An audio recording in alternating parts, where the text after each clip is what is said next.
Iguazu Falls is one of the most breathtaking natural wonders of the world, with over 275 different vertical drops spanning both Argentina and Brazil. We had so many questions when we were planning this trip, so in this video we'll include everything you need to know so that you can have the best experience. Plus, at the end we'll share a breakdown of all of our costs for this awe-inspiring destination.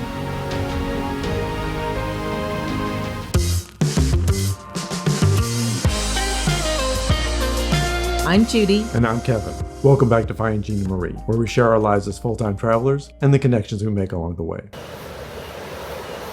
There it is, Iguazu Falls. Yay. It's great. It's smaller than I thought. Oh, really? Our first question when planning a visit to Iguazu Falls was whether to visit both sides. And we say yes, absolutely, they are both worth seeing. Do you need to spend an overnight on both sides? No, you don't.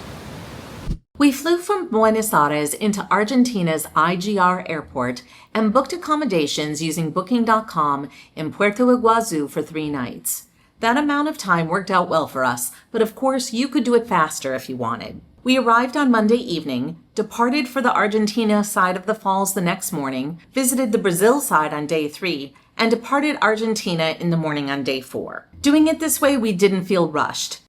So if you're interested in staying on the Argentina side of the falls, where should you be located? If you have a huge budget, you can stay at the Grand Meliá, which is the only hotel located directly inside the park. But it also comes with a price tag starting upwards of $500 per night. But that's not at all necessary. If you choose to stay in Argentina, make sure it's a place that doesn't require cash, or if it does, bring plenty with you. We'll include our accommodations in the description if you're on a budget, but we'd also recommend Uru Apart Iguazu, which cost a little bit more, but it's worth it. We have even more details about accommodations, excursions, and Iguazu Falls trip planning on our website. We're finally here in Puerto Iguazu, and we're trying to get bus tickets to get to the Argentinian side of the Iguazu Falls. Now we're here for 2 days, so tomorrow we're going to be to the Brazilian side. But everything said take the bus, but nobody tells you where to get the bus tickets. Puerto Iguazu is small enough that the bus station is less than a 15-minute walk from most hotels and Airbnbs. Well, it didn't take long. We walked up to gate 11, got on the bus, showed our tickets. They tore a little bit off, and now we're off. And bus. Yeah, it's not even a full bus, so we didn't have to wait. And it just pulled up, so yeah. Waiting is non-existent. They come and they go. So keep your eye out for them. You don't need a visa to enter Argentina if you're staying up to 90 days for tourism and you're from the US, the UK, EU, or Canada. Of course, also bring your passport as well. If you purchase round-trip bus tickets, you'll want to make sure that you know which brand of bus you went on, because you're going to want to get on that same one when you return. So the bus dropped us off at the Parque Nacional Iguazu, which is the home for the falls on the Argentine side. And we're starting to walk up to the ticket booth. Judy bought tickets online, so we're just going to show them on our phone. We didn't have to buy anything here, which meant we didn't have to pay cash for anything except for the bus ride so far. But you can pay for tickets when you arrive, and they take credit card, debit card, and of course cash. Yeah. You can take a guided tour, but we really don't think you need one here. Prepare to get wet at Devil's Throat, and some people choose to bring a poncho so they can get a good soaking. Otherwise, you can just plan to bring a change of clothes. There are small and medium-sized lockers at the entrance to the park. You pay at the cashier in the gift shop to the left of the entrance, and you just need to make sure you get your belongings out by 6 p.m. Once you're inside, check out the maps at the entry so you can plan your day. There is a lot of walking here, but fortunately there are trains that will take you to various stations of the park. And although you'll need a ticket in advance of hopping on, these tickets are free and are just for the park to manage the queues. We actually liked all of the walking that there was because there were so many different views that you got to experience and so much of nature that you could enjoy. The only train we used was going to the Devil's Throat, and we recommend that train. The walking path is dirt and it's not ideal. And also the return train took us directly to the exit. So for us who didn't get wet during Devil's Throat, it was perfect. Lots of signs for Sendero Verde. We're going Superior. And you want to start on the superior path first. That's going to be the more interesting path. It is scheduled to take an hour and a half to walk through. Obviously, I'm sure you can go faster and slower, but that's their recommendation of how much time it takes. Yeah, it's not as sunny today, but you can still feel that heat. Well, humidity. Yeah, Feeling it's just warm and a little bit oppressive. a little bit. So, faster you walk, the more you sweat. So now we got the intersection of the inferior, superior, and food and relaxation. We're not relaxing. We're going on the trail.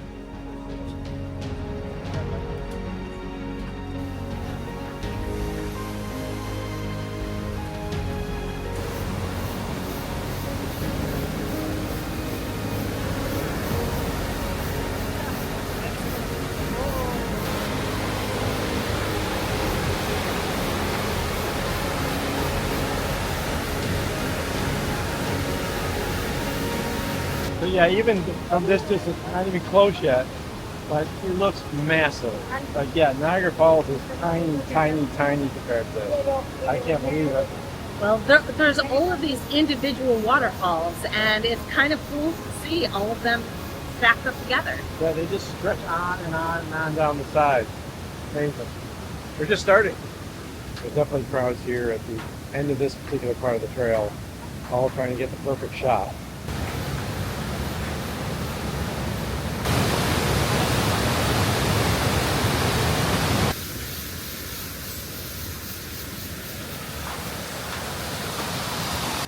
And they definitely want you going one way on these trails. They don't want anyone walking back. You follow the one-way path. You get off when you get off. So keep going.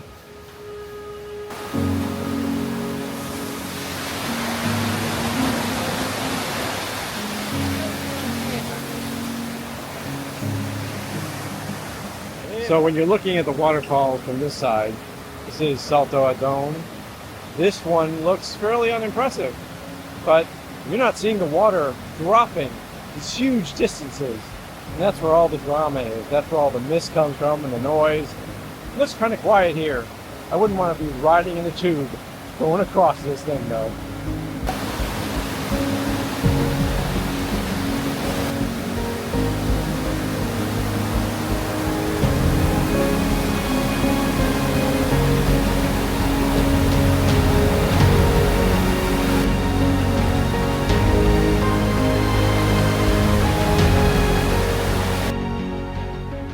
Don't feed the animals. We saw coyotes in both parks. They aren't afraid of people, but that doesn't mean they're domesticated. And we are saying this because although there are signs everywhere telling you that they are wild animals and can injure you, and they even include pictures that let you know how graphic injuries can be, we still saw people over and over again trying to pet or feed them.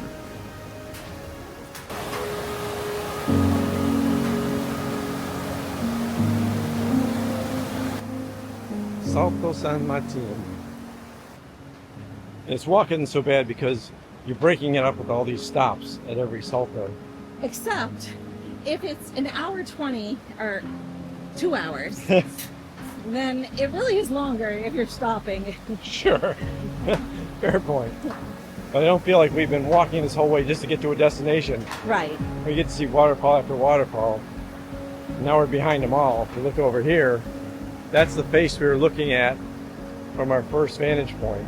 And now it looks just kind of peaceful and a little bit of a river. But all the beautiful views were on the other side.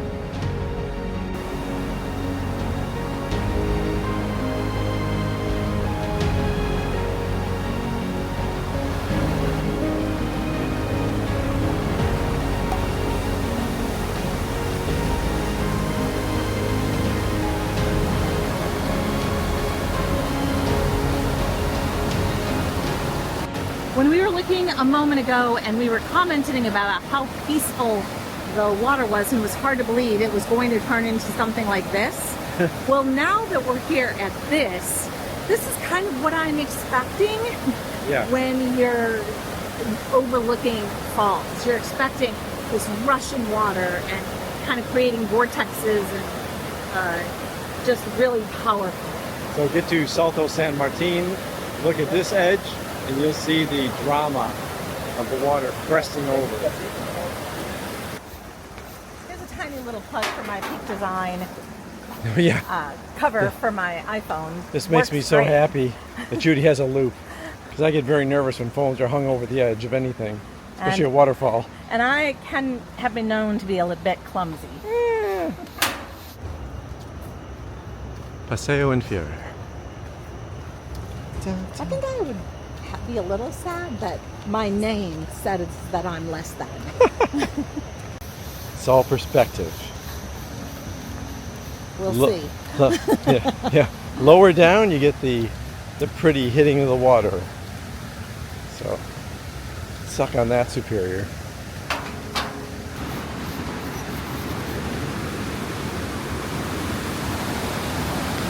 This is also like Busan. You can't go in. Don't even try.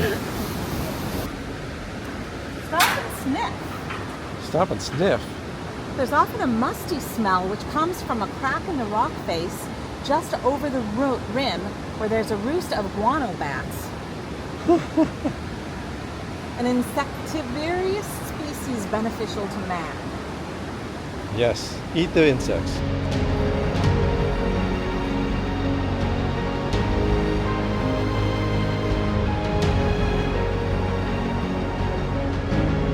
If you're interested in the boat ride that feels like it goes under Devil's Throat, you should do that first. Better yet, do that from the Brazil side, because that's a shorter day.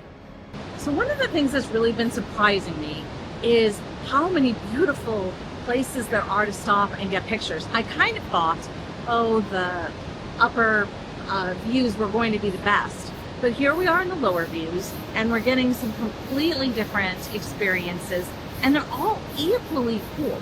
I don't think it's lesser at all. No, just different. Well worthwhile, and you're getting some up and close views of like an island right in the middle of a ring of waterfalls. Beautiful stuff. Yeah, it's incredible.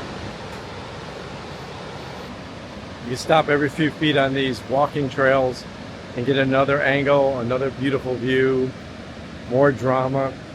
It's gorgeous. That's unexpected. Out of nowhere, a few dozen meters down the trail, up pops a waterfall. I thought we were at the end of what was scenic, but I was wrong. These two waterfalls blew me away. The only thing is, we could really feel some of the water from them. And although there's been signs all along the way saying that slippery when wet, and be careful, these are slip hazards, this is the first area we've hit it. So listen to what it says. I slipped a little bit. These are metal walkways.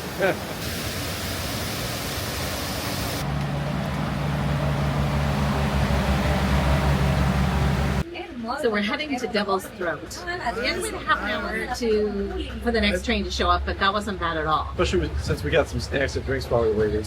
Perfect.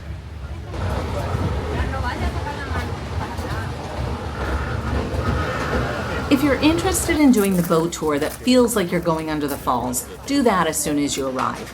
Especially if it's a hot day, you'll have time to dry off as you wander through the park. If you want to do the upper and lower circuits, you'll need to choose to visit either the Devil's Throat or the boat excursion. There won't be time for all four pieces.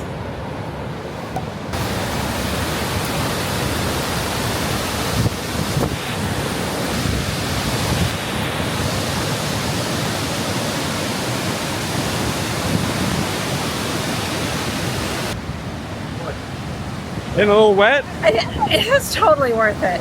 I think it's just spectacular. And Devil's Throat had been closed for quite a while, so the fact that we're getting to see it is not a guarantee when you come to Iguazu Falls.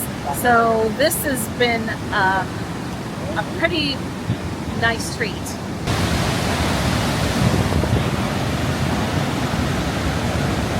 We were going to do this earlier in the day, and I'm kind of glad that we didn't, because obviously we're soaked, and it's not a sunny day, so it's warm, but we would have not been the best looking for pictures. Ah, it is what it is. Real stuff here. Not just for Instagram. This is the reality. That's right. And it's loud. So maybe you can't even hear us. Yes. And there are plenty of people around, but I don't think it's too crowded. We got some great footage, so I'm overall really pleased. Yep. Definitely cool. Saving our drenching at the Devil's Throat for last was a magnificent end to the day.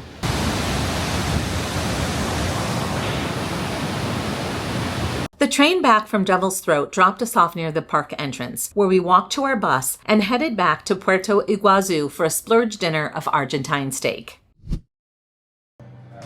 So we're at Aqua Restaurant. We just got back from Iguazu Falls, the Argentina side, and it was a beautiful day. We decided to splurge a little bit and have a lovely little meal, which we haven't had too many of these fancy meals here. No, and we didn't really need it to be a fancy meal, but Argentina is famous for its beef, its steak.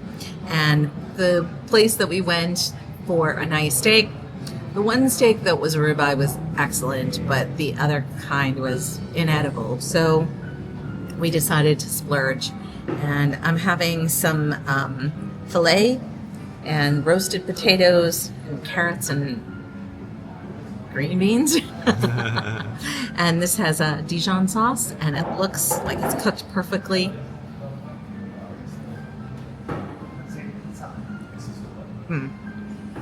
Makes up for the other place?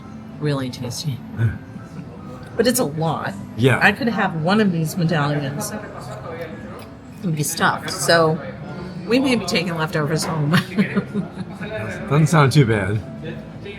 That's gnocchi. That's not what I expected. Yeah, it doesn't look like the gnocchi I've ever. Yeah, okay. So this is gnocchi, which, no, not what I expected, but everything was delicious. This is a ribeye with peppercorn sauce. And Judy and I got them both medium rare.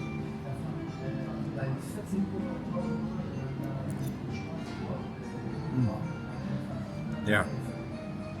That was delicious. That's got some kick in the peppercorn sauce. Really nice though. The breads are nice. The wine is great. We have scored 100% here. This is just great. I'm very happy with it. But I am surprised about this. Yeah, try that gnocchi. Very interesting. Kind of has like a potato gnocchi texture, but that's just not what I would expect. That's very unique and tasty. I'm not complaining. Just wouldn't have called it that. Overall, well, such a nice meal. Very happy. We opted to spend 3 nights in Iguazu Falls on the Argentinian side, which meant that we needed to take a bus that would get us to the Brazil side today. And it's a little more complicated because obviously you're crossing into another country, but not just because of that. Iguazu Falls Park on the Brazil side only opens at 9 o'clock and it closes at 4, as opposed to the Argentinian side, which closes at 6. And also the buses don't run every 20 minutes, they run every hour. And so you really need to make sure that you're paying attention to when you arrive at the bus station so you aren't hanging around for too long of a time, just wasting your time. Right. Now, if you're not coming from Puerto Iguazu, then the rules change. I mean, if you're on the Brazil side already, everything's different. But we're staying here, and so we have to go through the border process and everything else. Our bus took us to the border of Brazil. We went into the building. We went one at a time through passport control, so couples couldn't go together. And then we went out the other side to meet with our same bus. The whole process took about 20 minutes for our busload of people. Make sure that you have your e-visa and your passport. U.S. citizens, Canadians, and Australians will need an e-visa to enter Brazil starting April 10, 2025. The visa will be valid for 10 years and allow multiple entries, but it's only good for 90-day stays per visit. It will cost $80.90 per person, and you must have it before arriving in Brazil. We'll put a link in the description to the official Brazilian government portal. We bought our park tickets using these kiosks, which also let us choose a time for the bus ride into the park. There are also lockers here to store your bags and a change of clothes, which is really helpful if you want to get soaked by the falls. Once the bus drops you off at the Brazil side of the park, you actually have to take another bus. There's priority boarding for this bus and general boarding. We didn't buy any priority tickets, so we're queued up in the general boarding for our time, which is group 12, 11:30.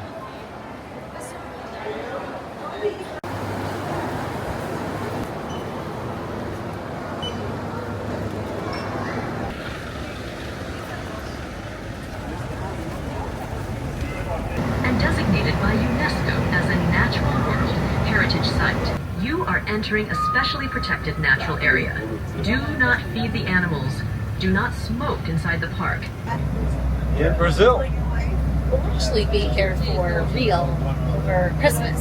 But for right now, we're just spending the day at Iguazu Falls and trying to see which side is better. And maybe they're both good and just different. Yeah, it sounds like both sides have their own unique qualities. We'll see how much walking today is. Yesterday was a lot of walking. The bus into the park is double-decker, so if you want to get more views, sit on top and enjoy the sun.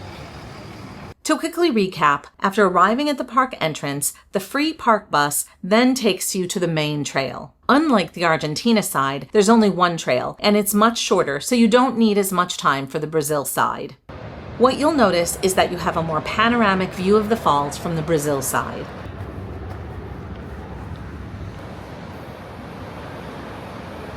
Throughout your day, you'll hear helicopters. You can only book a helicopter tour from the Brazil side of the falls, and they last a brief 15 minutes. We recommend you skip it. Argentina doesn't allow them because the noise is stressful for the wildlife.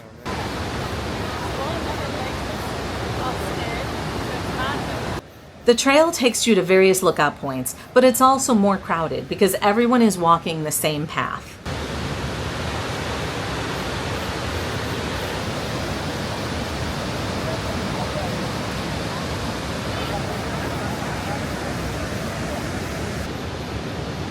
If you want to feel the full force of the Devil's Throat and get absolutely soaked, take the walkway that extends out over the falls all the way to the end. You can stop at the first observation deck if, like us, you'd rather keep yourself and your camera dry.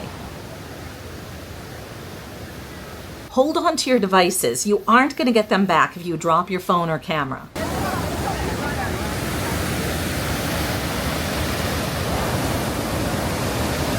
So we're curious if Iguazu Falls has been on your wish list. And most of all, based on our video, if you think you would prefer the Argentina side or the Brazil side. Let us know.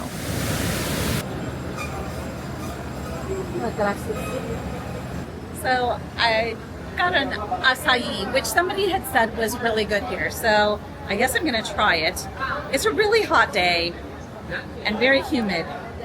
Of course, it would be humid here. Of course. So what flavors are those? It's acai and maybe just it says, I don't know. Maybe it's vanilla. So I guess I'm confused because I don't know what acai is. Is that a fruit? That's the wrong question. You're full of information. It's a berry. It's a kind of berry. There you go. That's Yes. a fruit. All right. And you would normally have an acai bowl, and it would have this purple flavor in it with a bunch of fruits, and you'd eat it for breakfast. Okay, there you go. You had the information. Correct me if I'm wrong. I know you will. If the park is crowded or you're arriving late, you might wait a long time in these bus queues to get back to the entrance of the park. You can either get on a bus to another trail for flora or more of a nature walk, or go straight back to the entrance, which is what we did. So what did we spend for 4 days and 3 nights in Iguazu Falls?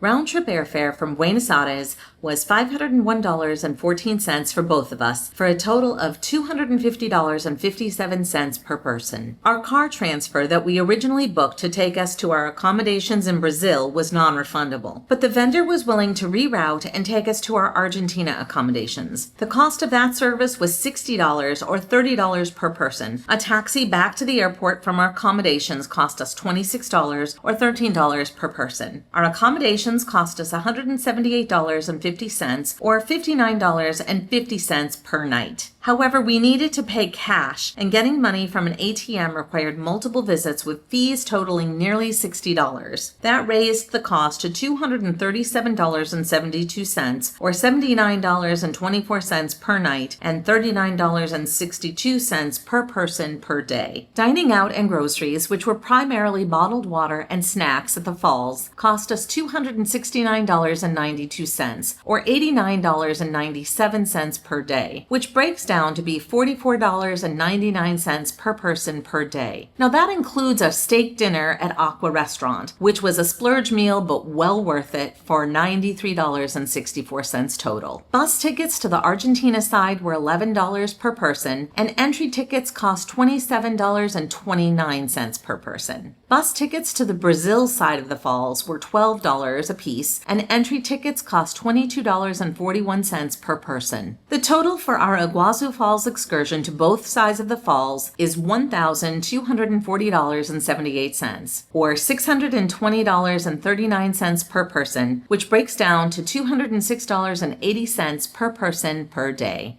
Thank you so much for joining us for our 2 days in Iguazu Falls. If you haven't already subscribed, we'd love for you to do that. And the best compliment you can give to us is to recommend our videos to your friends and family. Check out findingginaMarie.com, where you can go to our free downloads, our free community forum, and learn the ways to support our channel. Until next time. Until next time.